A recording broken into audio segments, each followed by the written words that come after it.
There's something in you. It says that you're not sitting back waiting to see what politicians will do for you. There's something in you that says, I'm not going to focus on the general economy. I'm going to focus on my personal economy. There's something in you that says the most dependable hand in the world is the one at the end of your risk. There's something in you that says always strive to get on top in life because it's the bottom that's overcrowded. You are different. You have greatness within you. Dr. Howard Thurman, come forth. He's a man that, after having 238 radiation seed implants, and my PSA continued to increase. In fact, last year this time it was over 1,500, and the little C cancer had eaten 40% of my T1 vertebrae.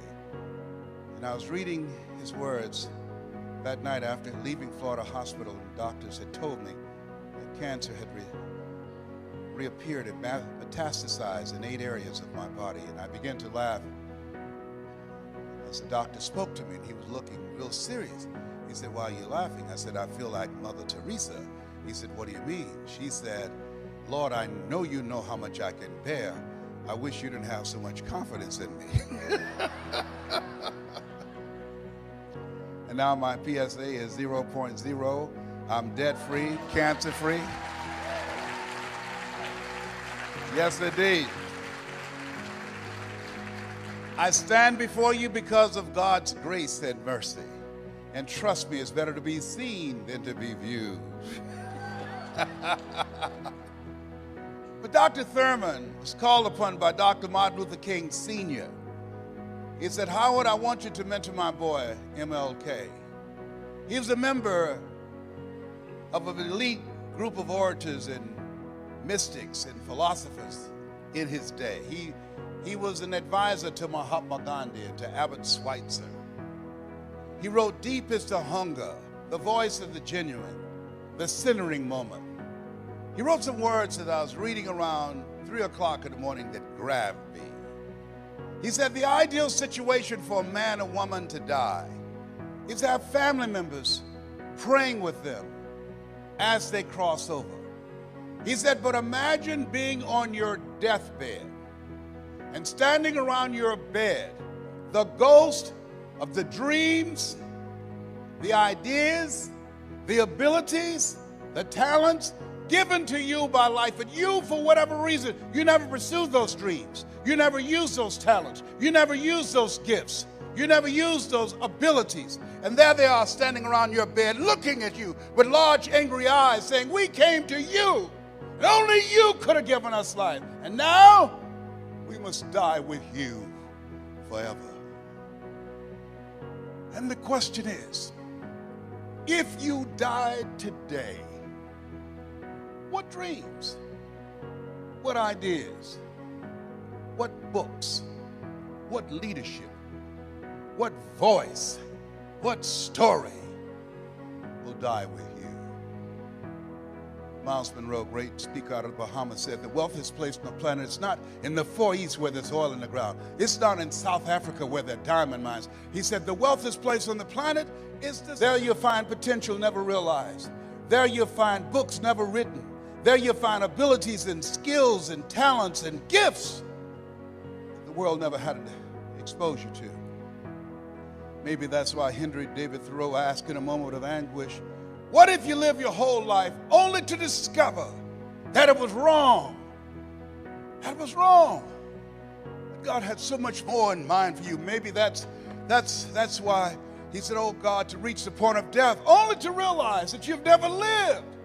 Only to realize that you've never scratched the surface of your potential. Everybody let us say together, live full, die empty.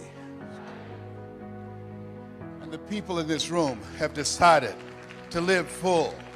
The people in this room have decided to die empty. The people in this room have decided to live life on their terms and not to be a volunteer victim. When you say yes to this industry, you're saying yes for a bigger life. You're saying, yes, I'm tired of playing small. You're saying, yes, I'm ready to be empowered to snatch victory from the jaws of defeat. You're saying yes to providing for yourself and your family. There's something that's in you that says, I'm not mentally fit to work for somebody for the rest of my life. You're saying yes to your life, yes to your dreams, yes to your unfolding future. Give yourselves a round of applause.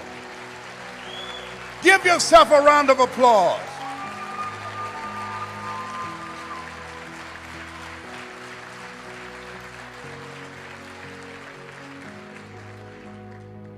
I didn't do this for years.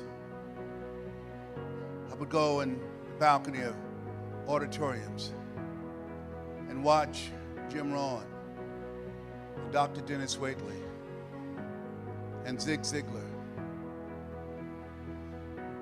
And my heart would beat so fast because I love helping people. How many of you love helping people? Raise your hands. I love helping people. And my heart said, I can do that. But then when I would leave there, and as I was walking to the car, my mental conditioning began to speak. And it would say, Les Brown, you can't do that. You don't have a college education. Les Brown, you can't do that. What makes you think that you have something to say that somebody would listen to you? Les Brown, you can't do that. What makes you think that you can speak for AT&T, Procter & Gamble, McDonald's Corporation, IBM? You've never worked for a major corporation. Les Brown, you can't do that. You were adopted. You don't even know who your parents are. How many of you ever thought about something you wanted to do? You felt it in your heart, and then your mind talked you out of it. Raise your hands, please. I convinced myself that I couldn't do it. I learned something from that experience. Whenever there's an argument between your heart and your mind, follow your heart. There are things that the heart can understand and feel that the mind cannot relate to. Maybe that's why my favorite book says, lean not unto thine own understanding, and all thy ways acknowledge him, and he shall direct thy path.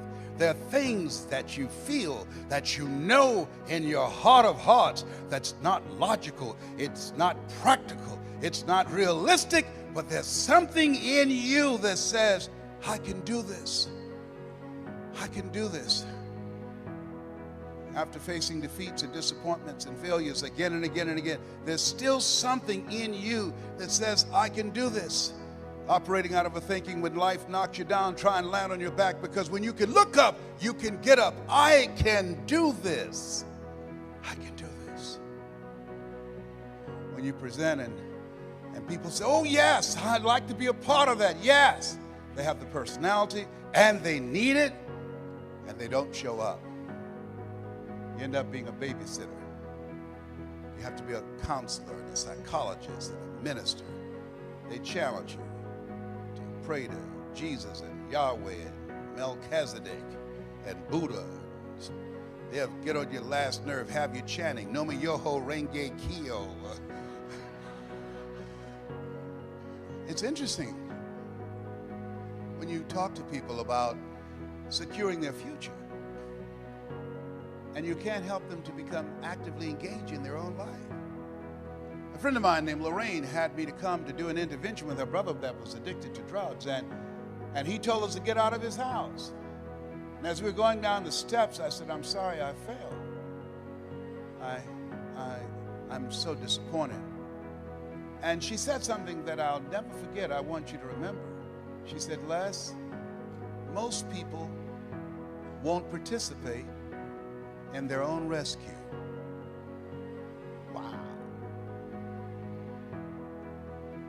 Most people won't participate in their own rescue.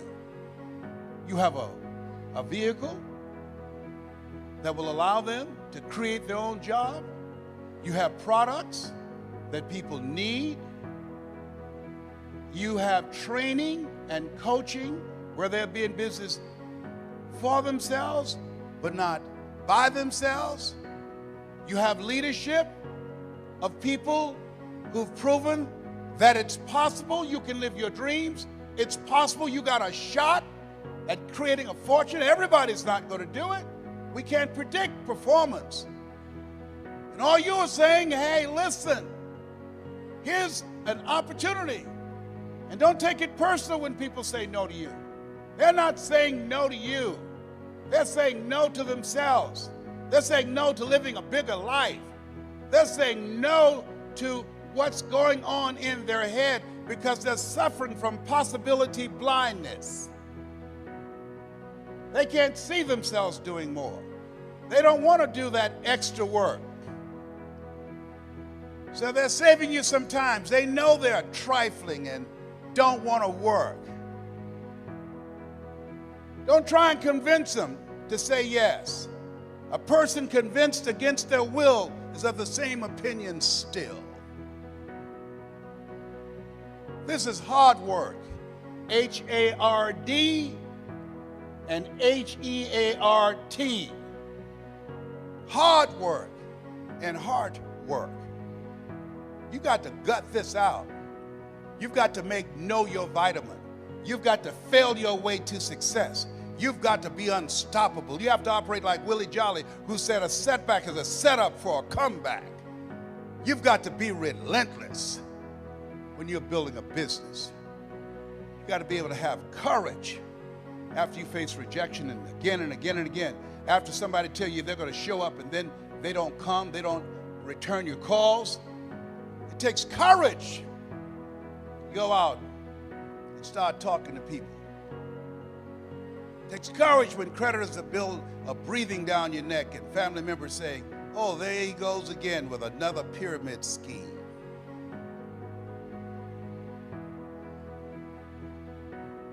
Am I making sense to you? What I'm doing. I didn't do this for 14 years because I didn't have the courage. I was afraid of being rejected because I don't have a college education. I had a tremendous inferiority complex. And something else. In order to make this business successful, to go from a 9 to 5 to 5 until you faint, it's a different mindset. It requires a radical change. How many of you know that it's hard building a thriving residual income on a monthly basis? Raise your hands, please. Yeah. That's why most people won't say yes. It's much easier to complain about the economy. It's much easier to complain about our elected officials. It's much easier to talk about the recession. That's much easier. To come up with excuses and why you can't do it. That's where I was. That's where I set up station for a long time. My mentor said something to me, Mike Williams. I want you to write this down. He said, anybody can complain. He said, if you do what is easy, that's complaining. If you do what is easy, your life will be hard. But if you do what is hard, your life will be easy. Come on now. That's strong on medicine.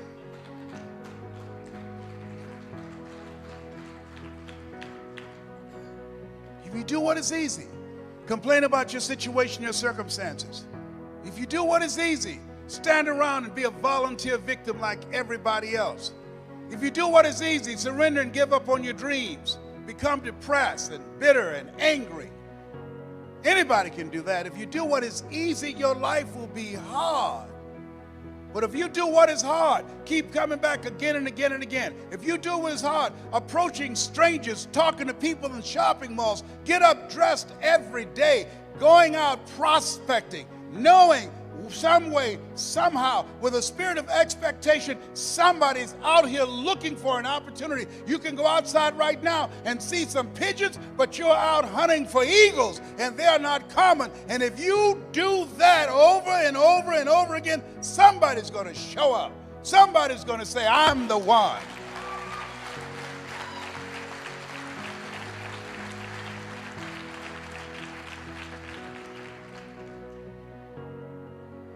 Dr. Thurman, I love him so much. What a great writer. He said, there's something in each and every one of you that waits and listens to the voice of the genuine in yourself. It will be perhaps the only guide you will ever have. And if you cannot hear it, all of your life, your days will be spent on the ends of strings that somebody else pulls. And I submit to you that you invested the time and money to go to the airport, to fly cross country. I suggest to you, some of you drove here. I suggest to you, you showed up because you said, I'm going to pull my own strings. I'm going to control my own life. Nobody will ever pull my strings again. Give yourselves a round of applause.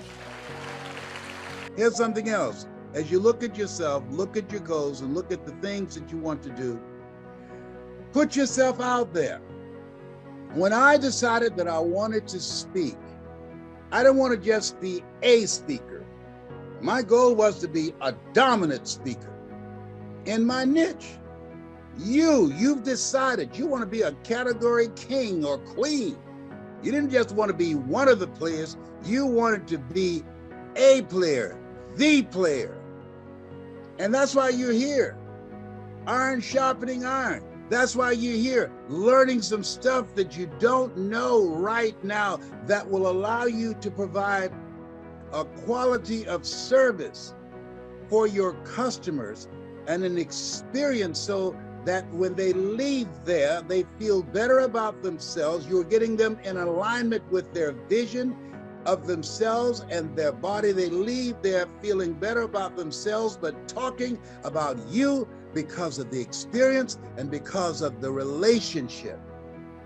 That's very important during this time in the distraction economy. What do you mean by we're so distracted? So much stuff's happening right now. In many situations, you can't even hear yourself think. And here's something else.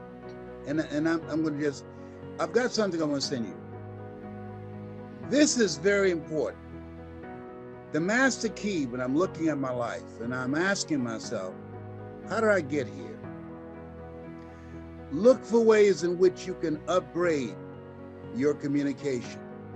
Steve Jobs said, your ability to communicate, he said, the storyteller is the most powerful person in the world. I want you to send me just I'm gonna give you something, get the free, it's called 7 Principles of Storytelling. And it's very important because you have to tell the story about your business. You have to tell the story about yourself and your ability to tell your story. It's today, in order in this noisy world where we are, you have to be good at telling the story about yourself and about your practice and being in alignment where people are and finding out how you can communicate with them in a way that they can hear you.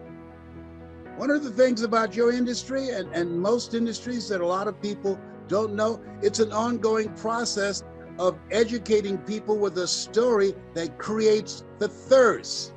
People say, you could take a horse to the water, but you can't make them drink. No, but if you know how to tell a good story, you can create a thirst where they want to drink. I remember when I ran for state representative and I had been fired from radio, and people who would ordinarily supported me when I was on the microphone, they said, Les, we love you, but man, you lost the microphone, editorializing about all these controversial things.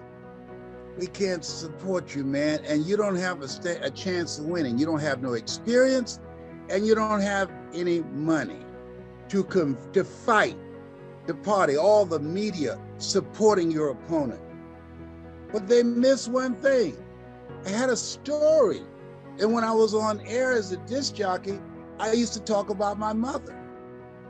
And when I went to the radio station, my opponent had over $40,000 because his brother was the head of the treasury for the AFL-CIO. And he had the money and the influence to get more contributors to his campaign than me. I'm a novice. This is my first time in the game. I remember a friend who was trying to talk me into running for office. I said, man, I can't do that. I don't know anything about politics. And Perkins said, neither do the people who run. So he went and got some petitions signed and said, man, you should run. People love you. And here I am on Friday before the election. It was a Tuesday. The election gonna be on Tuesday. And I came to the station. I had around $640. He said, what you gonna do with that? I said, I'm not sure. And then I got still and I thought, I said, can I go in the control room? And I used to do commercials. He said, yeah. I called my mother because I used to talk about my mama all the time when I was on radio. And I said, Mama, I need you to say something for me. I'm running for state representative. She said, Leslie, what kind of mess you in now? I heard because you're a big mouth, they fired you. I said, Mama, I just need you to say something for me. I ain't got time for this mess, boy. I said, Mama, I'll send you $500. I did Western Union. She said, okay, you better send me my damn money. I said, okay, Mama, I'm gonna record you, but you don't have to talk long. And I played a song by Aretha Franklin called Holy, Holy, Holy, Come Together People. And then I had her say something. She said, hello, this is Mrs. Mamie Brown. When I raised my boys to be good boys. And when they got out of hand, I beat their behinds. Please vote for my son. He's a good boy. John Glenn called me, Senator John Glenn. He said, man, you call your mama on this dude, you gonna win this. And I did. I got 26,000 votes to his 3,000 votes because people said when they went in there to vote, say, I'm voting for Les Brown because his mama said he's a good boy. So being able to tell your story now, to be so good at it that you can't be ignored, to attract more customers, to get referrals, to create the kind of experience that people trust you, that people believe in you, that people feel a connection with you. Because no matter what you're doing and who you're talking to, when you go out in your community and speak to people, they're asking 3 questions. Who are you? What do you have? And why should I care? And so when you know how to tell your story, oh, the possibilities of what you can do and the impact that you can make and the reputation that you develop where people are seek you out and the word goes out. It's major. It's major. So I'd like to leave this with you, and I'm open for questions.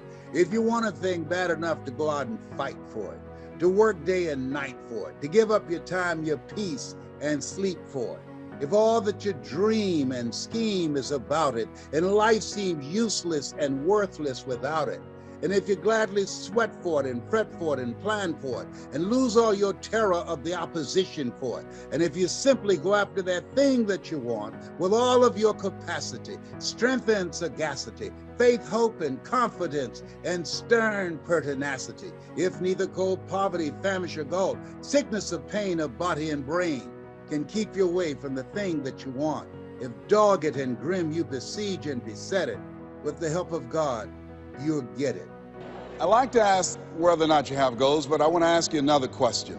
How many of you know that if you had your life to live over again, you could do more than what you've done thus far? Raise your hands, please.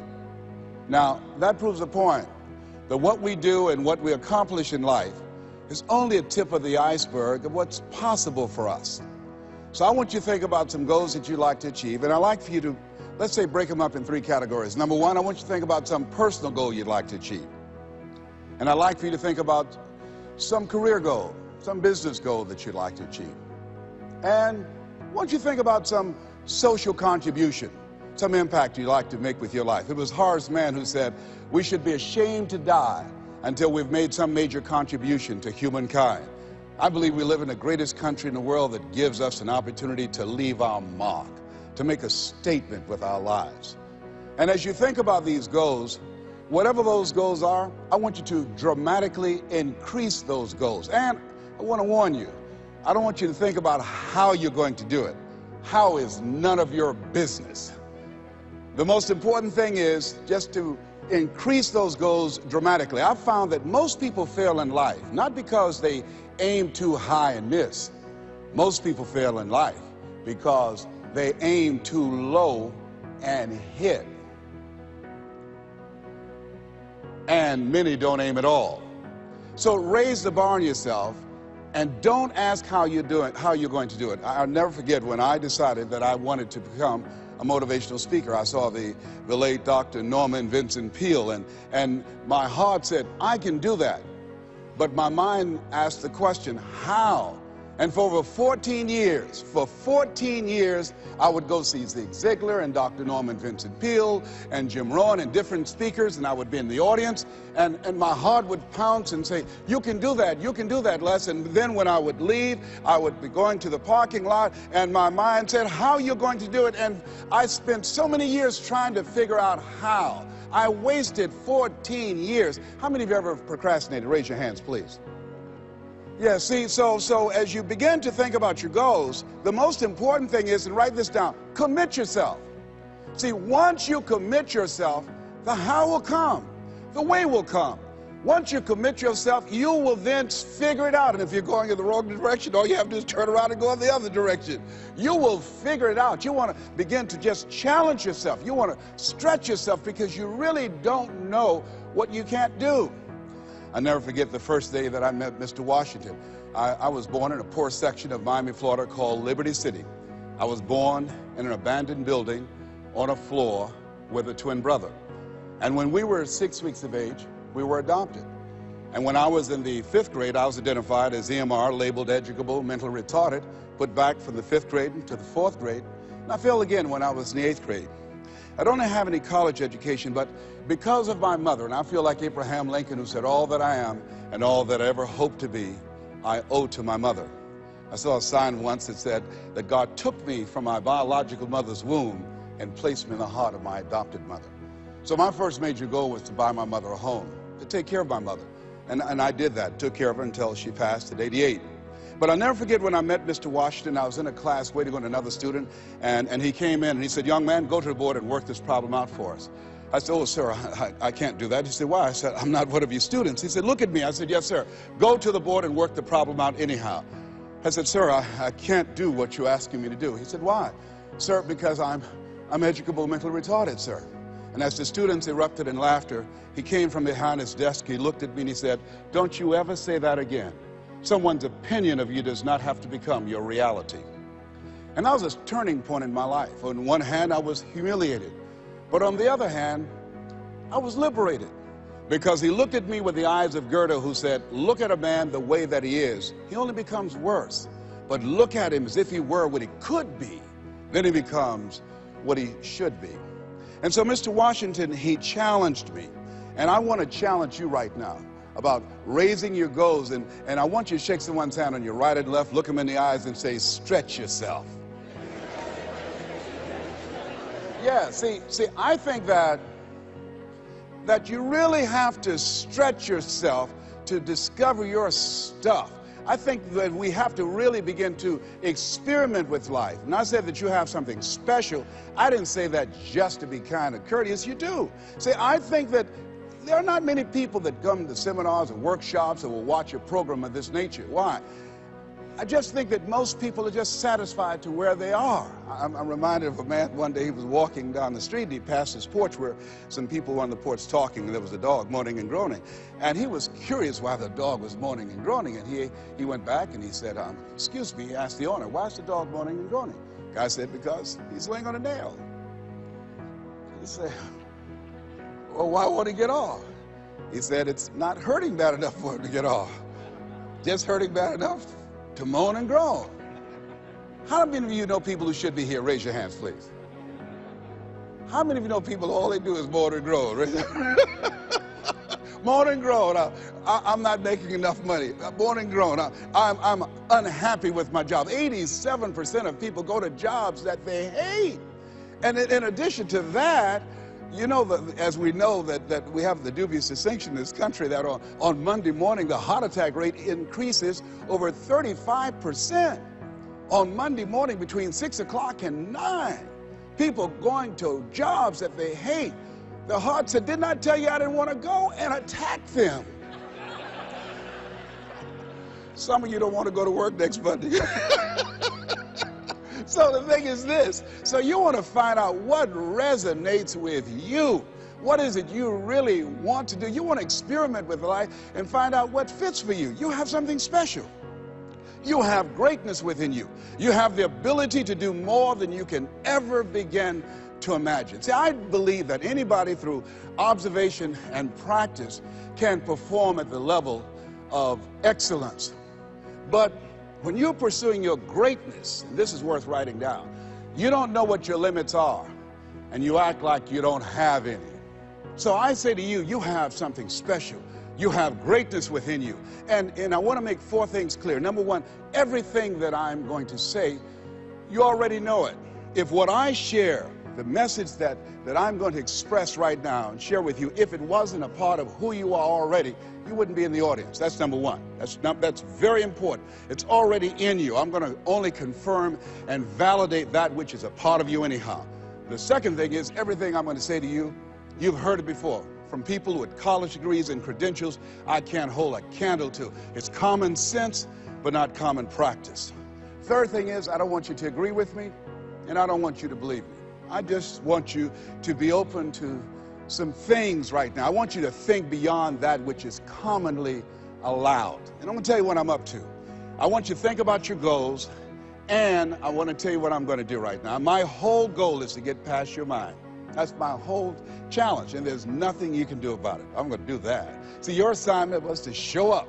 My assignment is to get past your mind and get into your heart. Once you think about the goals that you want to achieve, and I really want to challenge you to make up your mind that you're going to make that happen for yourself. And I hope that it's some goal that really resonates with who you are.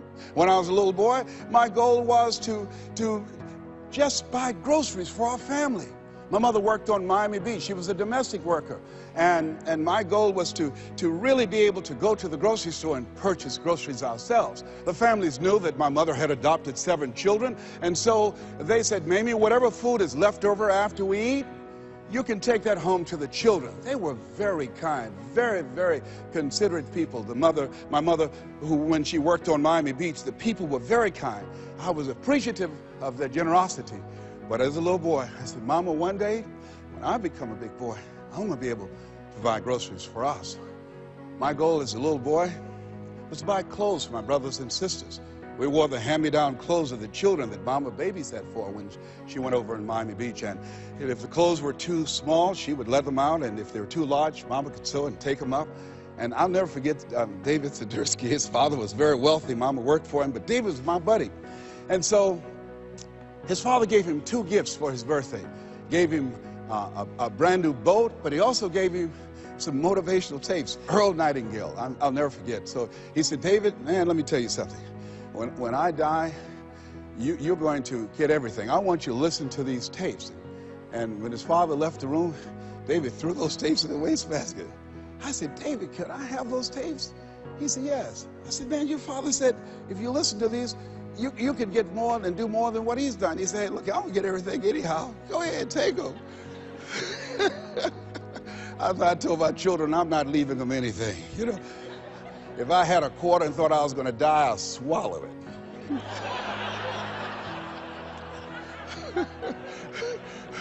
Write this down. It's not what you leave for your children, it's what you leave in them. Not what you leave for them, what you leave in them. No, absolutely not. I'll tell you something else happened. I never forget. Mama came home one day and said, Leslie, David sent you a new pair of shoes his father got for him. I said, oh, Mama, thank you so much. I can't wear David's shoes. I said, why? Well, you tell my buddy that, you know, I wear size 9.5. He wears size 9. She said, boy, shut up, sit down, and put those shoes on. She said, Marianne, go get some Vaseline.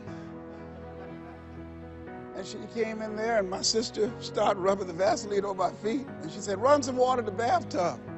And she said, now go in there and put your feet in those shoes and don't mash the heel down.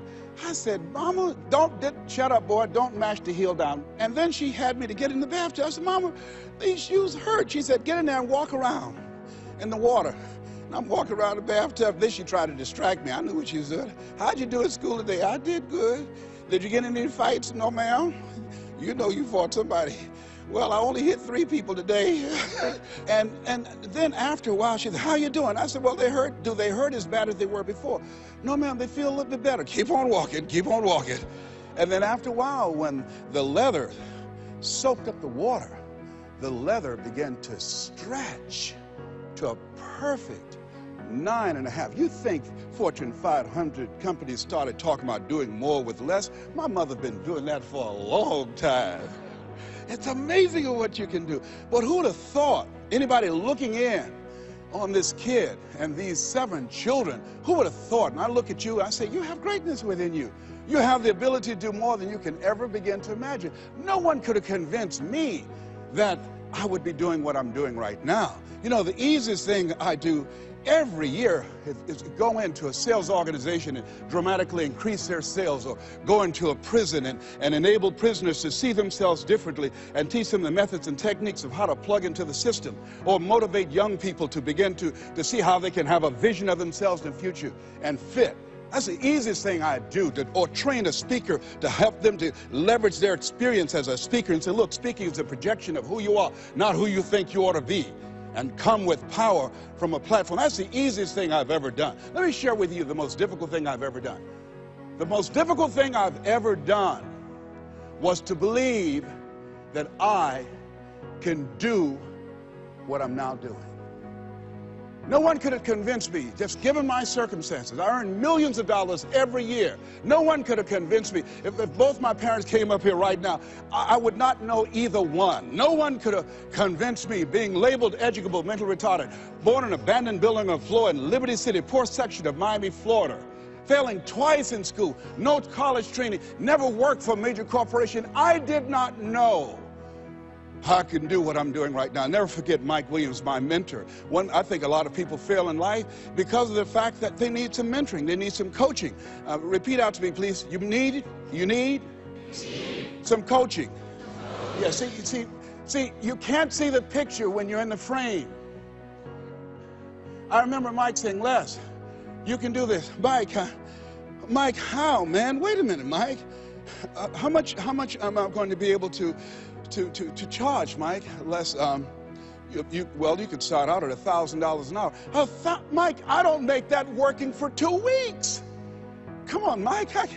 Man, I appreciate your belief in me, Mike. Look, Mike, I work for the Miami Sanitation Department, man. I've been a garbage collector. I've done door-to-door sales. That was great, and I'm here as a disc jockey. That's good, Mike, but Mike, I don't think I can do that, Les. You can. But Mike, I don't have any credentials. I've never written any book, anything, man. I'm not rich. How can I teach somebody to do something I've never done? But Les, why don't you just test yourself? Why don't you stretch, Les? Come on, man. Mike, I don't know. And here's something I realized. Write this down. Sometimes you have to believe in somebody's belief in you until your belief kicks in. I respect Mike Williams. Here, this young man, he saw something in me that I didn't see it, in strong analytical mind, and I looked at him. I always respected his thinking, and he looked at me and he made me feel special, and I said, okay, Mike. And I just kept holding on to what Mike said to me. I just kept holding on to what Mr. Washington said to me. I kept holding on to my mother saying, you're special, Leslie, when they said you're educable, mentally retarded. Mama didn't know what that meant. She only had a 3rd grade education. So she said, he'll be all right, or the hard head make a soft behind. He'll be fine. But she said, you're special, baby. You are special. And they kept saying that over and over again. Faith comes by hearing and hearing and hearing. And so here's what I want you to do. Let us say together, as you think about your goals and your dream, let us say together, it's possible. Together, please. It's possible. Say it like you mean it. It's possible. Thank you. Write that down. See, most people never achieve their goals because most people suffer from possibility blindness. They look around trying to think about the things that they don't have. Robert Roots, a young man who wrote a book about success principles of the three little pigs. He said, it's not what you don't have, it's what you think you need that keeps you from being successful or happy in life. It's not what you don't have. See, I was focused on what I didn't have. Don't have a college degree, don't have any credentials, never worked for a major corporation. I was focused on the negative things. It said, negative things are the things that you see when you're not focused on your goal. What do you come with? What is it that you have within you that you showed up to bring? Hey, Les, you don't know, but my dream is a long shot. A friend of mine, Dexter Yeager, said when the dream is big enough, the odds don't matter. I'm reminded of a great man. When I was reading Time magazine talking about some of the great minds of the last century, they didn't mention his name, Dr. Howard Thurman, one of the mentors of Dr. Martin Luther King Jr., and also an advisor to Mahatma Gandhi and Albert Schweitzer. And he said, the ideal situation for a man or woman to die is to have family members standing around their bed praying with them as they cross over. But imagine, if you will, being on your deathbed and standing around your bed, the dreams given to you by life, the ideas that you never acted on, the talents, the gifts, the abilities that you never used. And there they are, standing around your bed, looking at you with large, angry eyes, saying, we came to you, and only you could have given us life. And now we must die with you forever. And the question is, if you died this very moment, what will die with you? What dreams? What ideas? What talents? What leadership potential? What greatness that you showed up to bring? That you allowed fear or procrastination to hold you back? Perhaps that's why Henry David Thoreau wrote the words, oh God, to reach the point of death, only to realize that you've never lived, only to realize that you've never scraped the surface of your potential. Repeat after me, please, with power, feeling, and conviction. I refuse to die an unlived life. Yes, shake someone's hand on your right and left and say, live your dream. Yeah, I think we should all resolve. I refuse to die an unlived life. Don't worry about the odds. You survived 1 out of 40 million sperms. You will never have those odds again. You beat those odds, you can win anything. Here's something else stops most people. You know what it is? Failure. Let us say together, I will fail my way to success. Yes, write that down. I will fail my way to success. See, 8 out of 10 millionaires have been financially bankrupt. 85% of people allow their fear of failure to outweigh their desire to succeed. And I believe that the reason that most people go so far in life, and stop, Maya Angelou said it best. She wrote a poem. She said that most people go so far in life and then they park. They pull off the highway of life. Especially when they get some hits, especially when they've been rejected, especially if they have an illness, especially if they lose something, they park. And I take it further. They don't even turn on their emergency lights.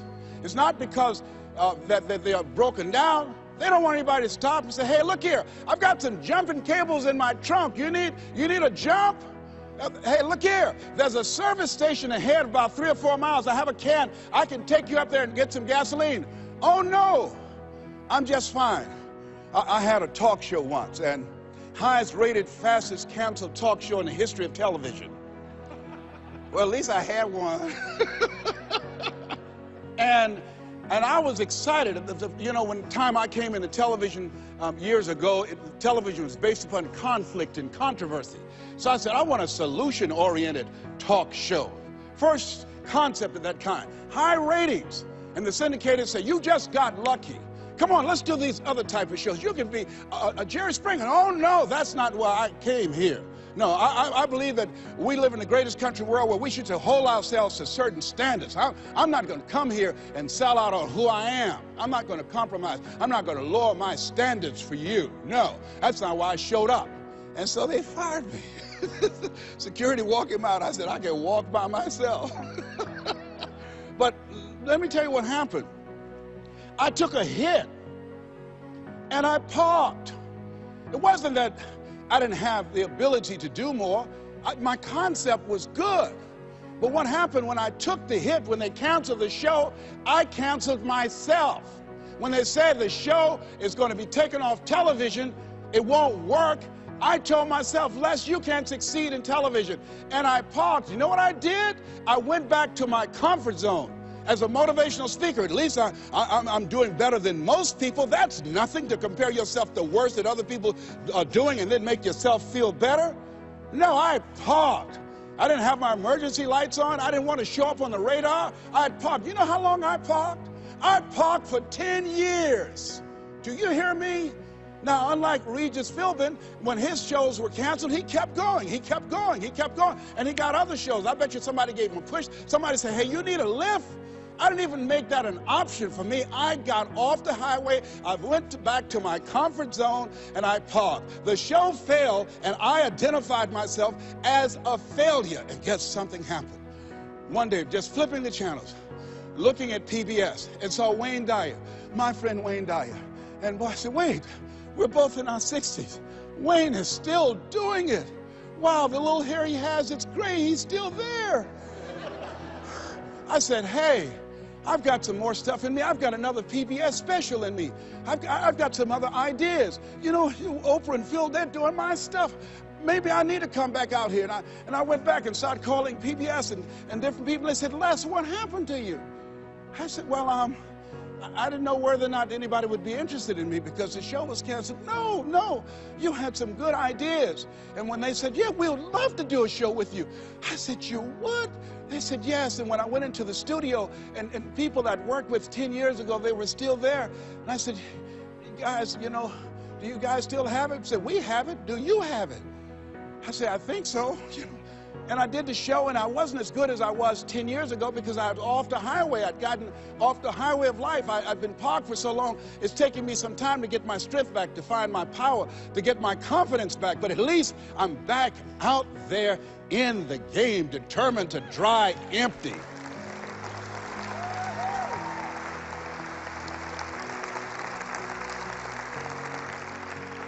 So I say to you, see, I only attract millionaires or millionaires in training. He's going to get that in a minute. You have something special. You have greatness within you.